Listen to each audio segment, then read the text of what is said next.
mais uma revisão dos modelos atômicos. Então, antes de mais nada, de onde surgiu a hipótese do átomo? Grécia Antiga, Demócrito e Leucipo. Foram os primeiros a ter a ideia da existência de partículas minúsculas que compõem a matéria e o todo. Assim, após anos e anos, Dalton lançou a hipótese do primeiro modelo.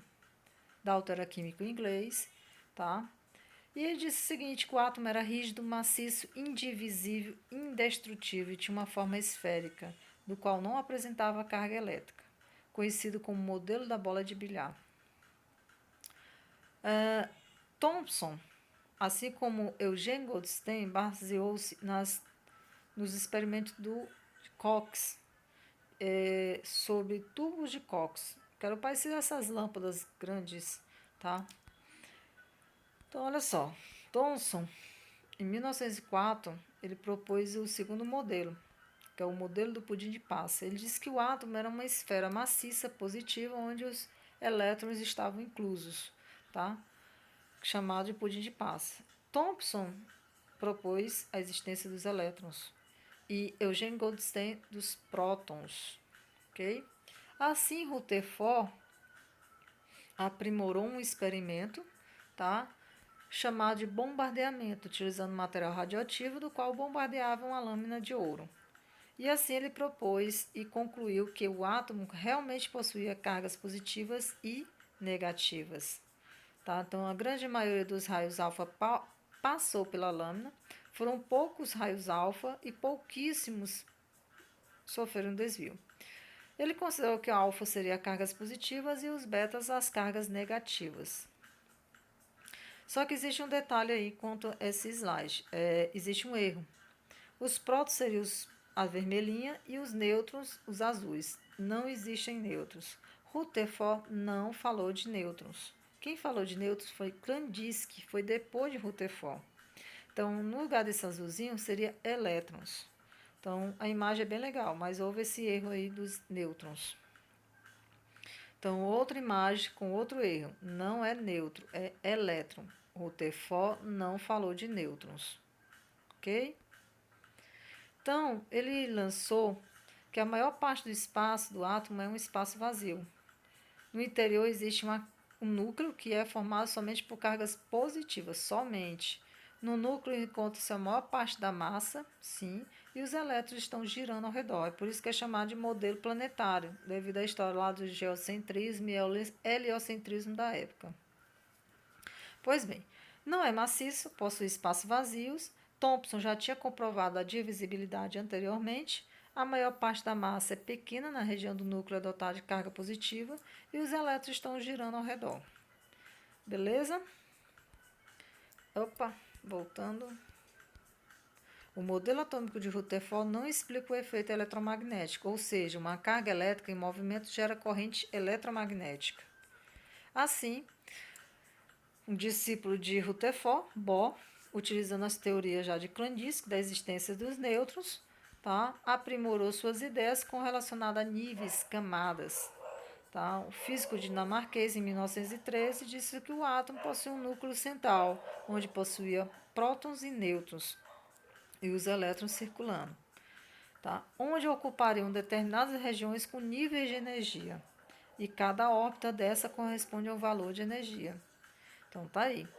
O átomo possui camadas, KLMNOP. Cada uma delas tem uma quantidade de elétrons.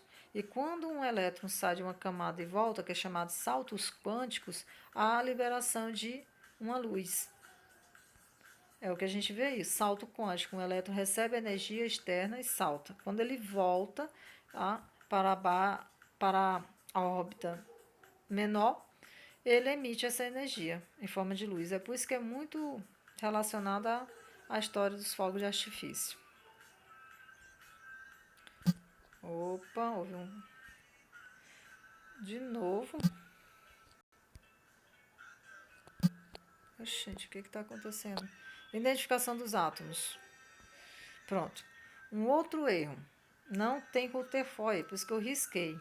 Então, essas partículas, hoje existenciais, Nêutrons e elétrons apresentam massas. Vocês estão vendo que os prótons e nêutrons estão centrados no núcleo, possuem massa e a carga, tá, positiva e negativas. Rutherford não explicou o movimento dos elétrons ao redor do núcleo. Beleza. A identificação dos átomos apresenta o número atômico, é o número de prótons existentes no núcleo de um átomo, que representa a identidade do átomo. Então, o hidrogênio contém um próton e um elétron. O sódio contém 11 prótons e 11 elétrons, logo 11 nêutrons.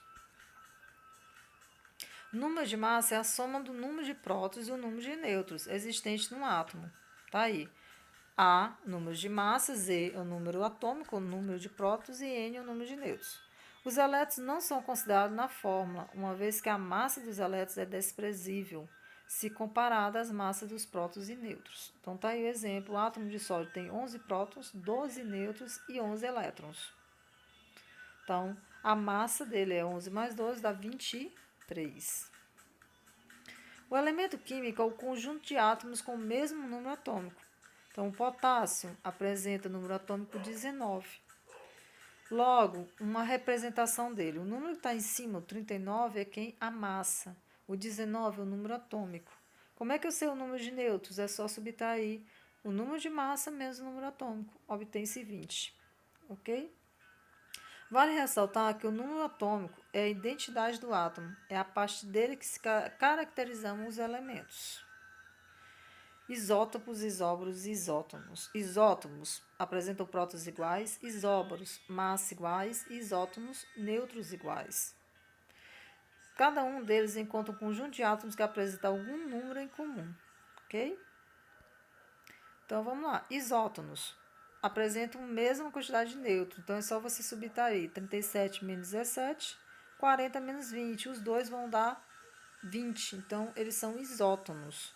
Apresentam massas diferentes e números atômicos diferentes. Isóbaro, perceba 40 e 40, a representação de quem? Da massa, então são iguais. Logo, o número atômico, o número de nêutrons vai ser diferente. Isótopos, olha, 6 e 6, número atômico, número de prótons, apresentam prótons iguais. Massa diferente, se você subtrair, os nêutrons também vão ser diferentes. Íons. Íons são cargas que identificam ganho ou perda de elétrons. Cátion, quando um átomo perde elétron, ele se torna um íon positivo, ou seja, as cargas positivas identificam perda na química. Sódio, no estado normal, apresenta 11 prótons, 12 nêutrons e 11 elétrons. Se eu colocar uma carga ali, mais 1, significa dizer que ele perdeu um elétron. Então, ele continua com a mesma quantidade de prótons, a mesma quantidade de nêutrons, mas os elétrons vão ser alterados. Houve uma redução. Ânions significa ganho, carga negativa. Então, o cloro, ele ganhou um elétron. Então, ele tinha 17 prótons, continua 17. Tinha 18 nêutrons, continua 18. Só que ele tinha 17 elétrons. Ganhou um, ficou 18 elétrons. E assim, tá? Ficou nossa revisão aí básica. Beijo.